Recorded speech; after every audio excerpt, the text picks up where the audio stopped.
Con gran alegría, por fin podemos decir que ha habido un acuerdo entre el Partido Socialista y el Partido Popular para, 5 años después, renovar el Consejo General del Poder Judicial gracias a la mediación de la Comisión Europea. Sin duda alguna, también los partidos políticos a nivel europeo. Mañana mismo vamos a ratificar un importante acuerdo que excluye a la ultraderecha de las principales instituciones comunitarias. PP-PSOE acuerdan juntos lo que sale en el BOE. En la tarde de ayer, unos exultantes Félix Bolaños y Esteban González Pons firmaban un acuerdo bipartidista para la renovación y reforma del Consejo General del Poder Judicial. El pacto alcanzado es una noticia de primera magnitud para la política española y lo es tanto por lo que supone de modificación profunda del sistema de alianzas que ha venido funcionando aproximadamente desde la moción de censura de 2018, como por el contenido material de lo que han acordado el PP y el PSOE. En la primera dimensión, en el plano más político, y como ya han apuntado algunas fuerzas políticas como Podemos, Esquerra Republicana, este movimiento de los de Pedro Sánchez supone de facto la conformación de una mayoría de gobierno PSOE-PP. Dado que los socialistas tenían la alternativa de modificar la ley orgánica del Poder Judicial para rebajar las mayorías de renovación y así arrebatar al PP su minoría de bloqueo, dado que esa reforma se podría haber acometido con los votos de los socios de la investidura del PSOE y dado que el propio Grupo Socialista llegó a firmar dicha modificación a principios de la legislatura pasada junto con el Grupo Parlamentario de Unidas Podemos, el apretón de manos entre Bolaños y González Pons, obviamente por mandato de sus respectivos jefes, no es otra cosa que la decisión de Pedro Sánchez de desechar la mayoría parlamentaria que le hizo presidente para apostar por acuerdos en los temas importantes, los así llamados asuntos de Estado, con el PP, con la derecha. Este es el significado político del acuerdo sobre el Consejo General del Poder Judicial y en tanto que supone una gran coalición de facto entre el PSOE y el PP, obligará obviamente al conjunto de las fuerzas políticas representadas en el hemiciclo a reposicionarse. Pedro Sánchez ha utilizado a una determinada mayoría para acceder a la Moncloa después del 23J, pero ha pactado con el PP y solo con el PP nada menos que el reparto y la reforma de uno de los 3 poderes del Estado. Con el acuerdo de ayer da comienzo una legislatura completamente distinta a la que se había iniciado con la investidura de Sánchez en noviembre y eso va a tener profundas consecuencias políticas. Pero no solamente es importante la alteración del esquema de alianzas en el tablero político español que supone el acuerdo bipartidista escenificado por Bolaños y González Pons. El contenido del acuerdo es también enormemente preocupante. Ahora les explico por qué.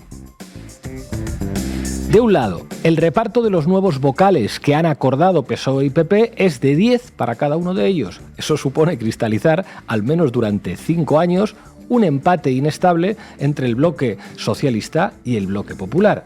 En segundo lugar, PSOE y PP han acordado que todas las decisiones que tome el nuevo Consejo General del Poder Judicial, muy en particular el nombramiento de los magistrados de los altos tribunales, como el Supremo, ese que Cosidó decían que controlaban por detrás, eso se tiene que hacer a partir de ahora por una mayoría de 3/5 de los vocales del Consejo. Esto significa de facto que los vocales del PP tienen poder de bloqueo, poder de veto sobre todas las decisiones del Poder Judicial, incluyendo la composición de las altas magistraturas. Por último, los 2 partidos dinásticos del sistema de Sturno del régimen del 78 acordaron ayer encargar al nuevo Consejo General del Poder Judicial la producción en un plazo no mayor de 6 meses de una propuesta de reforma del sistema de renovación en la que tengan una mayor participación los jueces, sole tú, es decir, una menor participación de la sede de la soberanía popular, y que participen más los jueces que, como todo el mundo sabe, en España son muy progresistas. Además de que es inaudito conceder capacidad legisladora a un poder diferente del legislativo, porque se supone que ambos partidos harán suya la propuesta del Consejo General del Poder Judicial, si no, ¿para qué sentido tiene que le encarguen eso? Esto supone otra cesión aún mayor del PSOE a los planteamientos del bloque reaccionario, un paso más hacia la elección corporativa del Consejo en el seno de la carrera judicial, que lo convertiría al mismo tiempo en conservador para toda la vida, independientemente de la voluntad expresada en las urnas. Todos y cada uno de los elementos pactados avanzan objetivamente hacia las tesis del PP y ninguno de ellos lo hace en la dirección contraria. Por lo tanto, se puede afirmar, sin temor a equivocarnos, que estamos ante un acuerdo no solamente bipartidista, sino básicamente de derechas. Es decir, un acuerdo que modifica la actual situación avanzando en la dirección de la voluntad del bloque reaccionario. Ole tú, Pedro Sánchez. Claro, en este contexto, el hecho de que Yolanda Díaz haya celebrado el acuerdo y que incluso algunos portavoces destacados de Sumar, como Enrique Santiago, secretario general del PC, o Ernest Urtasun, de los Comunes, hayan ido más lejos aún y lo hayan calificado como una victoria de la democracia, revela hasta qué punto este espacio político, o una parte de este espacio político, ha decidido atar su destino al mástil del PSOE, incluso sin tener ningún tipo de capacidad para mover el timón del barco. Ole tú, Yolanda Díaz. Esto decimos hoy en el editorial de Diario Red. Hoy nos preguntamos si la gran coalición se impone en España y en Europa. Bienvenidos y bienvenidas a La Base. La Base.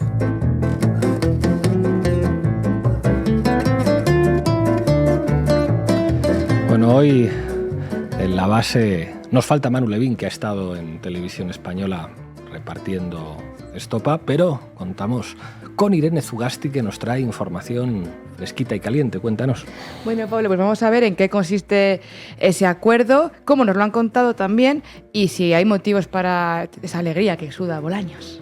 Ina Fino Génova, tú nos vas a hablar de Europa, ¿verdad? Nos vas a hablar de esta señora que se ha puesto de moda últimamente, que no es María Callas, pero tiene un apellido parecido, ¿verdad? No, lamentablemente no es María Callas. Sí, vamos a ver del reparto de los principales puestos dentro de las estructuras europeas y de ese perfil de Kaja Kallas, que hoy una amiga dijo que de la diplomacia del jardín de Josep Borrell vamos a pasar a la diplomacia de la motosierra y de las municiones. Y hoy en La Base vamos a conectar con Bruselas, donde nos va a atender la eurodiputada de Podemos, Irene Montero. Arrancamos, Xavi. La base de datos. Adelante, compañera. Bueno, pues bienvenidas, bienvenidos y bienvenides por fin a la 15ª legislatura. Ha hecho falta que pasaran 11 meses desde las elecciones del 26 de julio, una investidura en noviembre, las gallegas, las catalanas, las vascas, las europeas. También ha hecho falta llevarse por delante un socio de coalición, han hecho falta vetos, han hecho falta renuncias, etcétera. Pero hoy por fin arranca de verdad este nuevo momentum político en España y lo hace en forma de gran coalición en torno a la renovación del Consejo General del Poder Judicial. Y no es la única gran coalición que celebran hoy PP, PSOE y sus socios. En Europa también están contentos y tranquilos. La gran coalición europea de populares, socialistas, liberales y algún que otro verde también se consolidaba ayer con un acuerdo preliminar con Ursula von der Leyen, la presidenta misil crucero, que renovará a los mandos junto a Antonio Costa y Kaja Kallas, la primera ministra de Estonia, que amenaza con dejar a la altura del césped a nuestro querido jardinero Josep Borrell en lo que a guerra se refiere. Pero hablando de guerras, Zugasti, cuéntanos primero qué ha pasado con el Consejo General del Poder Judicial. Pues ha pasado que 5 años y medio después el PSOE y el PP han llegado a un acuerdo para repartirse el Consejo General del Poder Judicial y renovarlo a su imagen y semejanza, 10 vocalías para cada uno. Ayer, martes 25 de junio por la tarde, el ministro de Presidencia, Justicia y Relaciones con las Cortes, Félix Bolaños, y el vicesecretario de Acción Institucional del PP, Esteban González Pons, alcanzaron un acuerdo en una reunión que se celebró en Bruselas. Lo hicieron bajo la atenta mirada, o bajo la tutela, mejor dicho, de la vicepresidenta de la Comisión Europea para Valores y Transparencia, Vera Jourova, en un acuerdo que llega tras años de bloqueo, desde diciembre de 2018, para ser más concretas, con las consecuencias judiciales que, bueno, ya todas conocemos, pero pelillos a la mar, ¿no? Eso parece, escuchando a Pedro Sánchez hoy en la sesión de control del Congreso, dándole la bienvenida al acuerdo y al cumplimiento de la Constitución española y asegurando que después de 5 años del bloqueo inédito es motivo para felicitarse y que este acuerdo traerá seguridad jurídica para todos los españoles. Efectivamente, esta terapia de pareja entre PP y PSOE parece que deja atrás las acusaciones que el PSOE hacía al Partido Popular, al que acusaban hasta hace muy poco de gobernar con la extrema derecha y alentarla, de conspirar con el Poder Judicial en operaciones de lawfare que han afectado hasta el propio presidente del Gobierno, o incluso ingenuas por si os lo habíais creído, deja atrás la posibilidad de plantear un debate serio para democratizar el órgano de gobierno de los jueces y, de paso, la administración de justicia en nuestro país y el propio y necesario debate sobre la desigualdad en el acceso y en la carrera judicial. Pero, ¿qué ha cambiado para que se haya desbloqueado por fin la renovación del Consejo General del Poder Judicial? ¿Qué se ha negociado? ¿Qué condiciones se han puesto sobre la mesa? Cuéntanos. Bueno, aunque luego vamos a entrar un poquito más en detalle, se supone que lo que se ha acordado es un reparto equilibrado, con todas las comillas, de sus 20 vocales y sus 12 suplentes. Y también se ha acordado presentar una proposición de ley orgánica que reforzará la independencia del Poder Judicial, alejando la decisión del Parlamento, que es la sede de la soberanía popular y donde deberían tomarse esta decisión. Y bueno, como además estaban de buen humor también, pues de paso pactaron el nombramiento de un nuevo magistrado del Constitucional a propuesta del Grupo Popular en el Senado, José María Macías, que es actualmente vocal del Consejo General del Poder Judicial y será nuevo miembro del Constitucional. Aunque recordamos por aquí hace poco la composición del Consejo General del Poder Judicial, no está de más recordarlo. ¿Quién los elige y, por tanto, a quién obedecen? Que sí, que sabemos eso de la imparcialidad, ¿verdad, juez Escalonilla?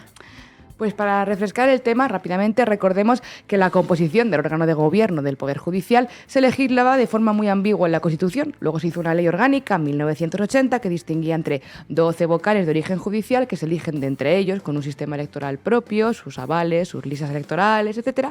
Y luego 8 de origen parlamentario elegidos por Congreso y Senado, en total 20. En el 85 se cambió para que los 20 miembros fueran de origen parlamentario y se eligieran en Congreso y Senado por 5 años. Pero en 2001 PP y PSOE, de la manita, otra vez, lo volvieron a cambiar y volvieron para atrás, ¿no? Volvieron al sistema de doble legitimidad antiguo.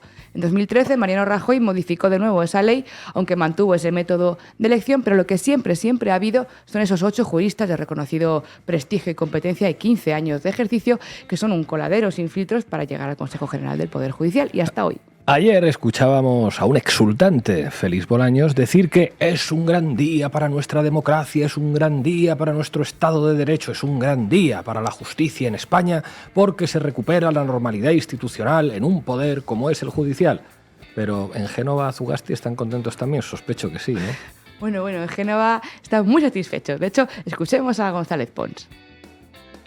Hoy la justicia española es más independiente que lo era ayer e inicia el camino de una vida alejada de la política y de la influencia de los políticos. La justicia inicia un camino alejada de la política y de la influencia de los políticos, dice González Pons, porque a estas alturas pretenden que nos creamos que García Castellón no hacía política, ni Juan Carlos Peinado, ni el juez Alba, ni Escalonilla, porque los jueces no tienen ideología, los jueces no tienen intereses, ¿verdad que no, Ina? La independencia judicial para ellos significa inmunidad judicial. La despolitización de la justicia significa que quienes hagan política sean ellos, los jueces, porque recuerden, amigas, cuando alguien te dice que no te metas en política es porque la quieren hacer por ti, ellos.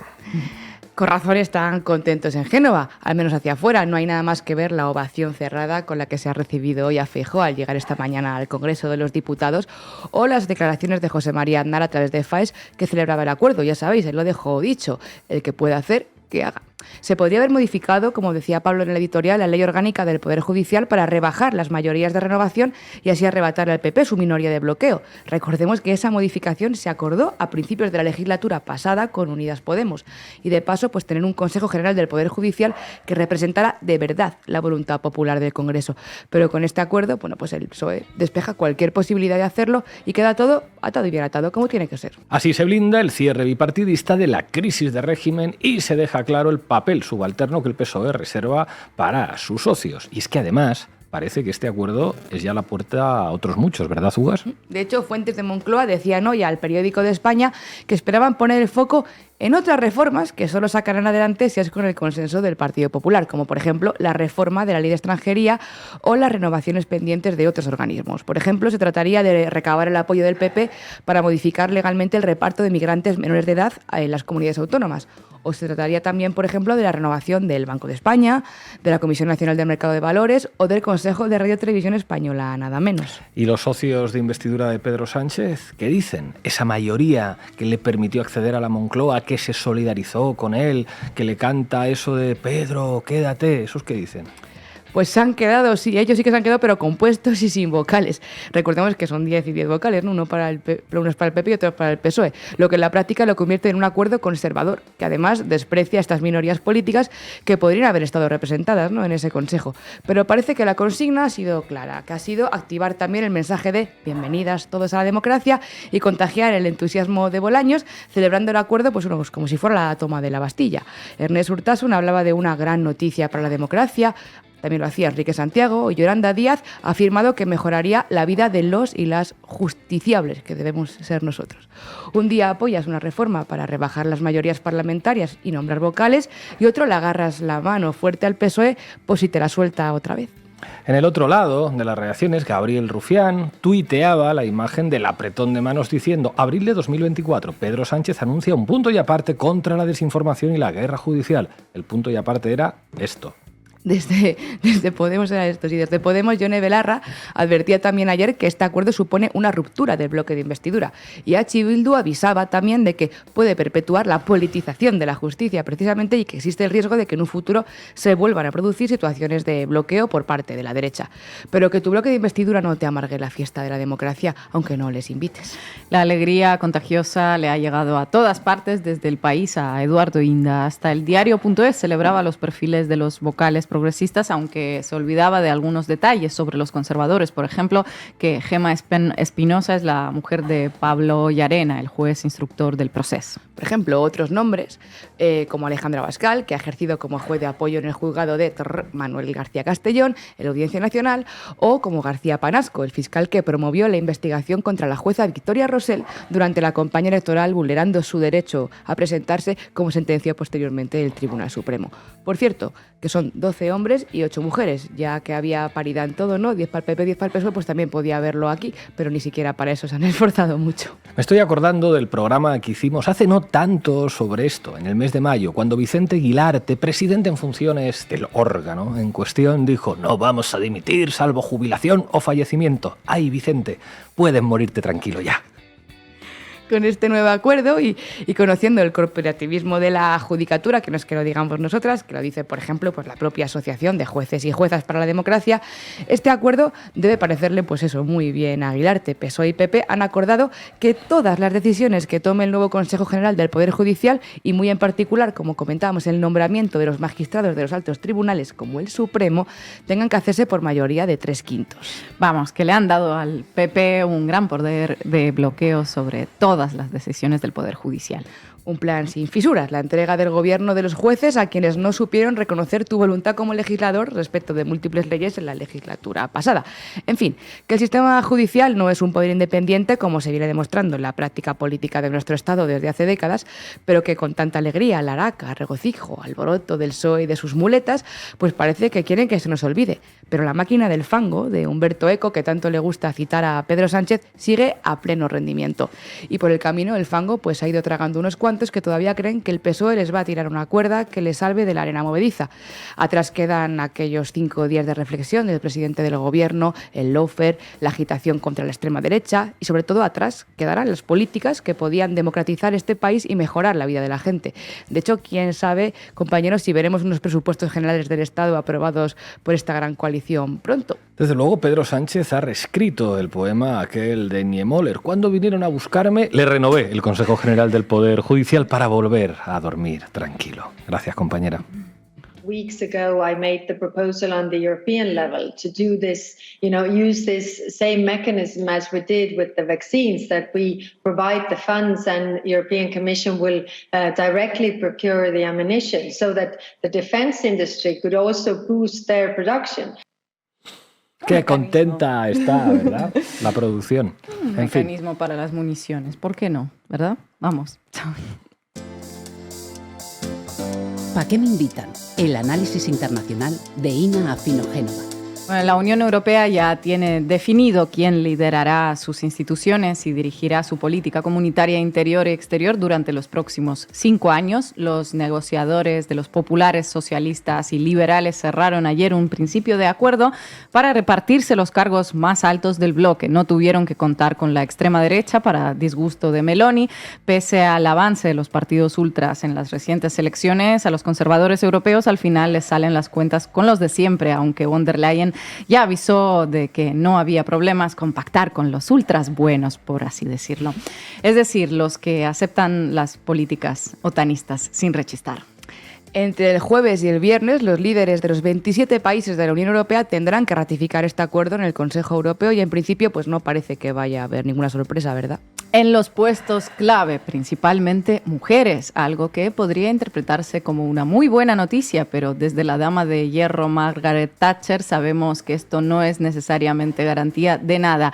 Y en el caso que nos atañe, hasta se podría decir que es garantía de una apuesta europea por la guerra. Pudieron prescindir de la extrema derecha para repartirse los cargos, pero ¿para qué quieres a Meloni si tienes ya a von der Leyen? Efectivamente, se acordó que Ursula von der Leyen siga al frente de la Comisión Europea y que el ex primer ministro portugués António Costa, una de las recientes víctimas del lawfare en su país, presida el Consejo Europeo, que la presidencia del Parlamento se divida entre los populares y los socialistas a lo largo de la legislatura y que la primera ministra estonia, Kaja Kallas, suceda a Josep Borrell al frente de la diplomacia europea. Kaja Kallas, la autoproclamada nueva dama de hierro o la dama de hierro báltica, y la diplomacia, bueno, en fin, como os dijimos ya, vamos a echar de menos al jardinero mayor Borrell. Nunca pensé que diría esto. ¿Qué significan esos nombramientos? Bueno, así a simple vista efectivamente significa la renuncia definitiva a la diplomacia, al menos en lo que se refiere a la guerra en Ucrania, y una apuesta por la perpetuación de la matanza hasta la completa derrota de Rusia, o como se dijo en su momento, hasta el último ucraniano. Ursula von der Leyen ha hecho campaña en refugios antiaéreos, prometiendo centrarse en cambiar la mentalidad de los europeos para que vayan asimilando que un búnker debajo de la tierra con iluminación y literas no es un mal plan. También propuso crear un mecanismo para la política informativa que denominó pre-bank, una suerte de censura previa para que ideas diferentes a las de ella directamente no aparezcan ni por asomo en el espacio público. Ahora, si se te ocurre pensar que es necesario parar la guerra, te tachan de prorruso en un proceso de debank, que supone pues criminalizar a cualquiera que no comparta tus postulados y por extensión los de la OTAN. Bueno, la idea de Úrsula es crear un mecanismo para que las ideas que según su criterio son erróneas ni se te pasan por la cabeza. Nada nuevo con Úrsula, la mentalidad de ella sí que no va a cambiar. Más guerra, con soldados europeos en el frente si hace falta, pero con sus 7 hijos lejos de allí. Ahora, es cierto también que su candidatura, después de ser ratificada por el Consejo Europeo, todavía tendría que pasar una votación secreta en el Europarlamento, donde tendrá que sacar adelante una mayoría absoluta entre los 720 diputados. Y según informaba ayer Público, los números están muy ajustados y podrían no alcanzarle, ya que no pocos diputados están decepcionados con la apertura que mostró a pactar con lo que consideraba ella la extrema derecha digerible, con tal de mantenerse en el puesto. Vamos, que la línea roja para esta señora pasaba por el nivel de atlantismo de cada formación ultra antes que por sus políticas pues respecto a inmigración o derechos de las minorías o economía. Si es extrema derecha belicista, pues te sirve. Algo que muestra bastante a las claras lo cerca que están ahora mismo las posturas de la extrema derecha y de la llamada derecha tradicional democristiana. Pues eso, que nada nuevo con Úrsula. Si no hay sorpresas en la votación en el Parlamento, seguiremos con ella por otros 5 años. Ahora, el perfil de Kaja Kallas es un tanto desconocido en España. ¿Por qué decís que vamos a echar tanto de menos al guardián del jardín europeo, a nuestro querido Josep Borrell? Pues porque Kaja Kallas y diplomacia es todo un oxímoron, al menos en lo que a la guerra en Ucrania se refiere, como les dije. Y bueno, no es un tema menor para Europa. Kallas es todo un icono del belicismo europeo, la némesis de Putin, como la describe la cadena SER, la voz más firme contra Rusia, como la describe El Mundo. Es primera ministra de Estonia desde 2021 por el Partido Reformista de derecha y su nombre se barajaba también como una de las opciones para ocupar la Secretaría General de la OTAN, pero fue descartado porque, según informó Político en su momento, le gustaba desayunar rusos. Y cuando la alianza militar, que en su nueva doctrina definió a Rusia como su principal enemigo, decide que un posible candidato para dirigirla es un tanto demasiado antirruso, pues nos podemos hacer idea del fervor diplomático que va a tener a la hora de encarar unas posibles negociaciones, pues para un hipotético alto el fuego, ¿no? Ha dado señales de ese fervor desde el inicio de la invasión rusa de Ucrania. De sus numerosas intervenciones supimos que una derrota y una balcanización de Rusia en una serie de pequeños países serían una cosa deseable para la Unión Europea, que las negociaciones de paz son un peligro, que Europa no debería tenerle miedo al arsenal nuclear ruso, que debería elaborarse un mecanismo comunitario para repartir municiones, igual que se hizo con las vacunas, lo acabamos de escuchar. Y si bien es comprensible el miedo que sienten en los países bálticos frente a la vecina Rusia, heredera de la URSS, que Estonia, Letonia y Lituania consideran potencia colonizadora, pues permítanme tener mis reservas con que en el caso de Kaja Kallas venga de algo tan profundo. Kaja Kallas es un buen ejemplo de lo que hoy se conoce como el Nepo Baby. Su padre ocupó puestos importantes en la administración estonia, tanto durante la época de la URSS como después de su desintegración. Sí, su padre trabajó en el Ministerio de Finanzas de la República Socialista Soviética de Estonia. Fue jefe de la sede estonia del Banco Estatal de la Sangrienta Unión Soviética, diputado del Consejo Supremo de la Unión Soviética y luego, tras la desintegración de la Unión Soviética o la descolonización de Estonia, se convirtió primero en ministro de Finanzas del nuevo país independiente, luego en primer ministro y luego continuó su carrera como vicepresidente de la Comisión Europea. Toma ya. Eso sí que es aferrarse al sillón, con cualquier régimen y con cualquier modelo económico. Siim Kallas estaba perfectamente cómodo en su poltrona, pasando del supuesto comunismo de la Unión Soviética al liberalismo conservador, sin dar muestra de tener una especial incomodidad en ninguna de las dos sillas. Un talento que parece haber heredado la hija, el superpoder de volver cualquier situación en tu beneficio, incluso cabalgando contradicciones, como decía un famoso joven político español en sus inicios. Ahora no recuerdo quién exactamente. Si quieres no lo digo. Lo apunté. No cortemos, que esto ha quedado espontáneo y simpático. Bueno, paralelamente a volverse el icono de los halcones europeos, Kaja Kallas ayudó a su marido a encaminar sus negocios, que no parecen compartir ese antirrusismo radical que muestra en sus discursos la política. Ahora verán por qué. Hace casi un año, la tele pública estonia reveló que la empresa de transporte Stark Logistics, copropiedad de Alvo Halik, esposo de Kallas, hacía negocios con Rusia antes y durante la guerra. El socio de Halik admitió a los medios que entre el febrero de 2022 y agosto de 2023 vendieron mercancías a Rusia por valor de casi 30 millones de euros. La guinda del pastel es que en la declaración de renta que la propia Kallas presentó figura un préstamo de 350.000 euros que le hizo a una sociedad propiedad exclusiva de su marido, sociedad que controla parcialmente la empresa de transportes. Bueno, una pequeña inyección de dinero para el negocio familiar que evade el régimen de sanciones contra Rusia, del que esta familia es la principal promotora. Consejo vendo que para mí no tengo. Y una cosa más, en medio de todo ese escándalo, periodistas estonios encontraron indicios de que esa empresa de transporte llevaba a Rusia nada más ni nada menos que bombonas para ser rellenadas de gas pimienta, que luego se habrían usado para dispersar manifestaciones a lo largo y ancho del país. Y esto ya me toca de cerca porque en 2022 Kaja Kallas llamó a dejar de emitir visas para los ciudadanos rusos en la Unión Europea. Los viajes a la Unión Europea no son un derecho, son un privilegio, dijo literalmente. No sé si sabía que en ese preciso momento la empresa de su marido se aseguraba de que cualquier protesta en contra de las políticas de Putin quedase bien gaseada. Puede ser que no, porque cuando todo ese entramado familiar saltó por los aires y hubo voces pidiendo su dimisión, dijo que no hablaban de negocios en casa y que ella no tenía nada que ocultar y que total, la empresa del marido estaba gestionando su salida del país invasor, así que todo en orden. Más sanciones, más cerco diplomático contra Rusia y más guerra hasta una balcanización definitiva de aquel país. Y podríamos pensar que su compromiso con la guerra contra un país invasor pues es moralmente correcto y es Rusia la que debería preocuparse ahora porque la política de la Unión Europea esté en manos de esta clase de gente.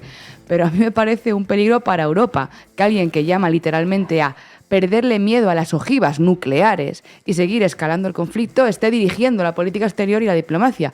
Llamadme alarmista si queréis. Medios rusos hablan de que su nombramiento no va a deteriorar una relación que ya está deteriorada a más no poder de aquí a muchos años.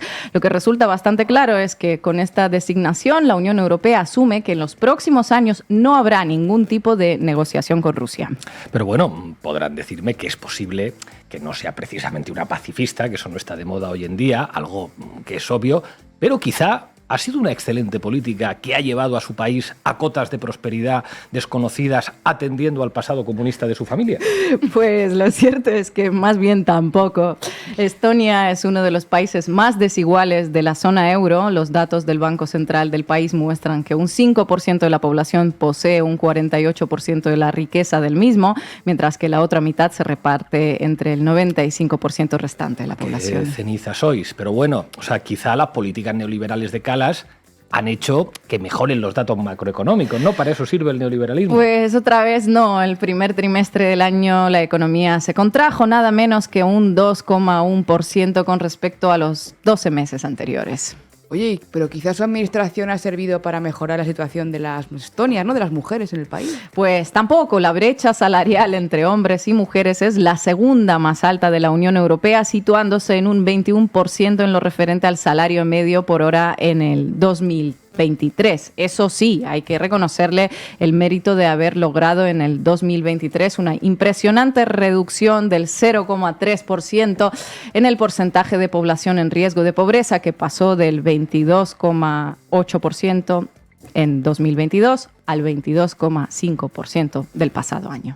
Y Kallas tampoco se distingue por su sensibilidad por las minorías, especialmente, como podrán imaginarse, por la minoría rusa en Estonia, que supone aproximadamente un tercio de la población del país, un porcentaje considerable en un país de nuestra democrática Unión Europea que carece de todo tipo de derechos de representación política, simplemente por su origen étnico, por ser rusos y rusas, ya que se trata de un grupo que lleva viviendo allí pues generaciones.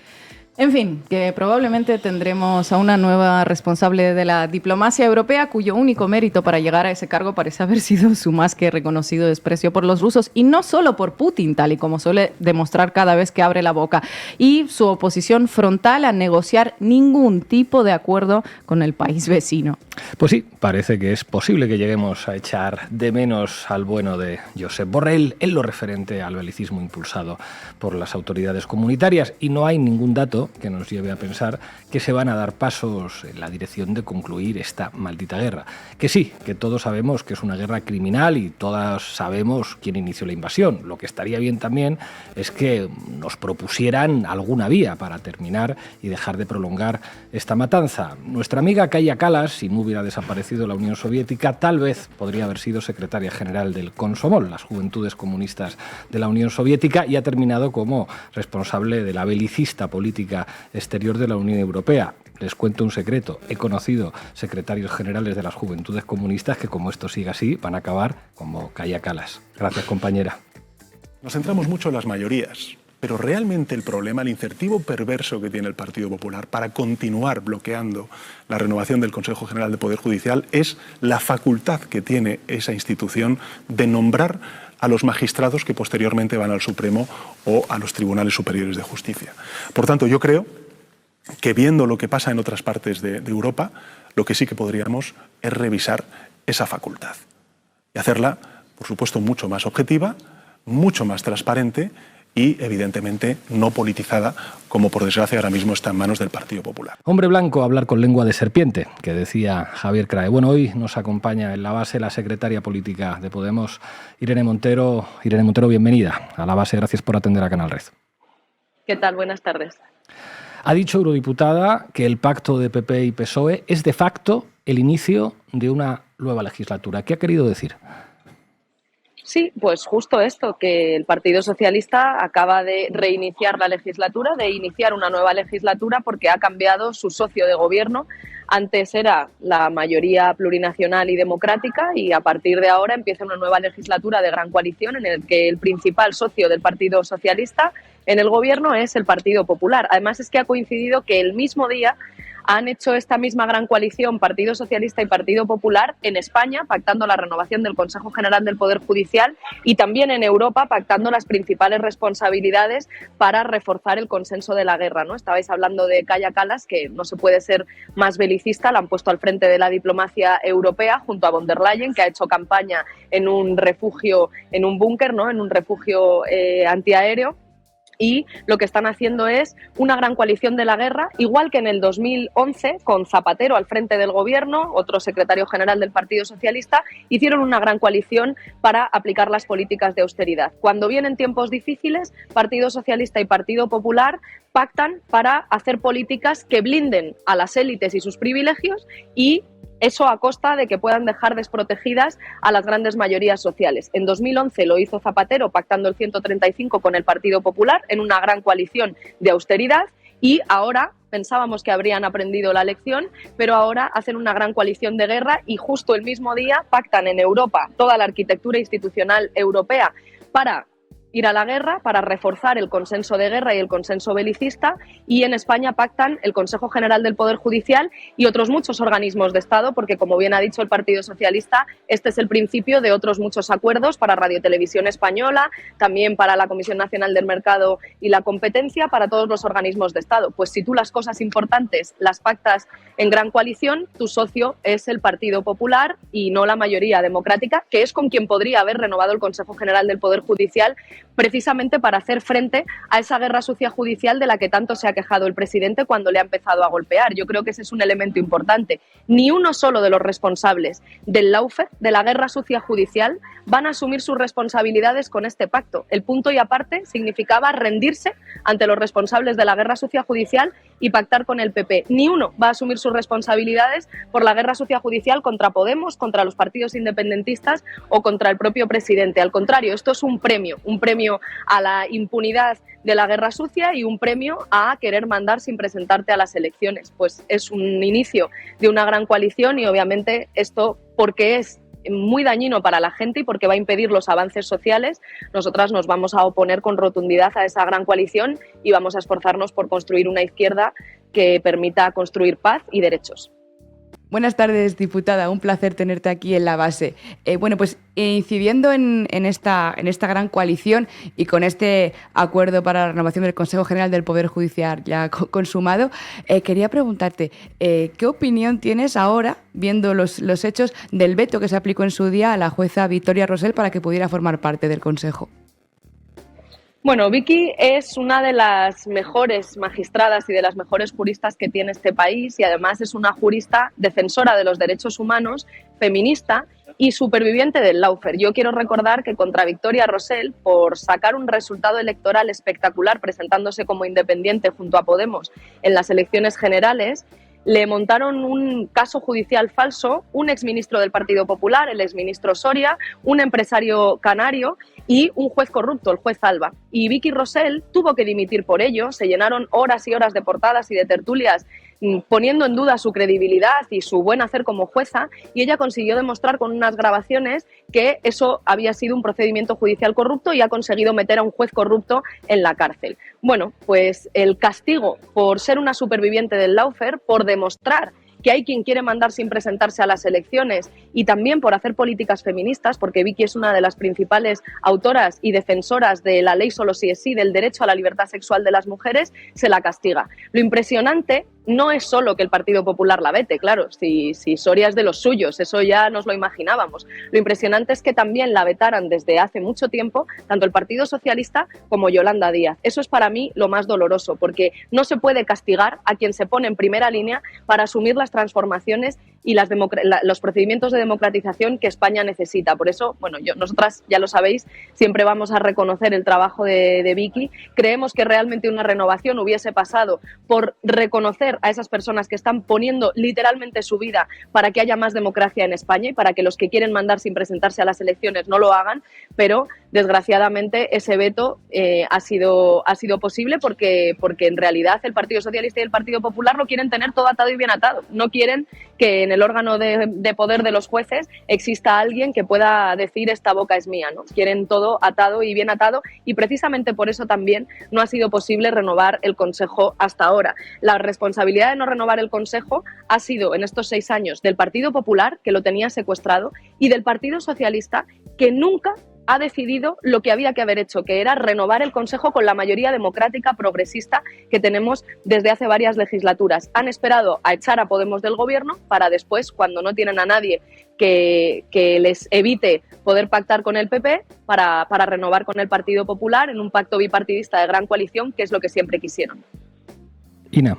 Buenas tardes, eurodiputada. Un placer tenerla aquí. Buenas tardes, Ina. Estaba comentando sobre este bloque belicista entre von der Leyen, Kaja Kallas. Hace unas horas ya se oficializó que el secretario general de la OTAN va a ser Mark Rutte, el neerlandés. Quería preguntarle qué evaluación le merece ese perfil, qué suma él a este bloque, porque se supone que no es tan halcón como Kaja Kallas, cuya candidatura fue descartada. ¿Qué sabemos de él? Honestamente, yo creo que están situando a perfiles que van a apostar por el consenso de la guerra y que van a reforzar el consenso de la guerra y que van a reforzar también la sumisión de Europa a los intereses militares de Estados Unidos. Algunos lo dicen digamos, de una forma más abierta, como es el caso de Kaja Kallas, que directamente dice que no tenemos que tenerle miedo a una guerra nuclear. Bueno, pues yo creo que la gente sí tiene motivos para tener miedo y para no querer una guerra entre potencias nucleares y una confrontación abierta entre potencias nucleares. Y otros nos van a tener una retórica aparentemente menos belicista, pero que jamás va a romper ese consenso. Para mí eso es lo preocupante, que igual que cuando nos vimos obligados a afrontar una crisis económica de grandes dimensiones en el año 2011, Partido Socialista y Partido Popular pactaron una gran coalición para imponer políticas de austeridad en contra de los derechos de las mayorías sociales, ahora están haciendo lo mismo con la guerra. Están preparando el escenario europeo y también el escenario español para una gran coalición que lo pueda todo y que nos lleve a cada vez una mayor confrontación y una estrategia de guerra. Y por eso creo que es tan importante que la gente se comprometa, especialmente las feministas y la gente de izquierdas, que se comprometan políticamente con la paz y con el avance en derechos, porque las grandes coaliciones nunca vienen solas. El aumento de gasto militar va a implicar recortes, el aumento del gasto militar va a implicar el cuestionamiento de derechos civiles y políticos, el derecho de reunión, el derecho de manifestación. El aumento del gasto militar y el consenso bélico va a implicar que se cuestionen los derechos feministas. La que van a proponer como presidenta del Parlamento, tanto Partido Socialista como Partido Popular, del Parlamento Europeo, es una reconocida antiabortista. Entonces, estamos hablando de un gran consenso que va a cuestionar los derechos conquistados en la última década, y yo creo que frente a eso hay que construir una izquierda fuerte, firme ideológicamente y que sea capaz de romper ese consenso bélico y de apostar por la paz, por los derechos feministas, por la justicia social y por las políticas verdes. Irene Montero, muchísimas gracias por atender a Canal Red. Hasta pronto. Llegamos al final, vamos a terminar con un clásico, uno de esos temas de la Tuerca Rap, aquella sección de rap que teníamos en La Tuerca, que nos hicieron la FRAC, la Fundación de Raperos Atípicos de Cádiz. Eran tiempos de bipartidismo y este temazo, que algunos jóvenes no conocerán, se llama PP PSOE. Hasta mañana.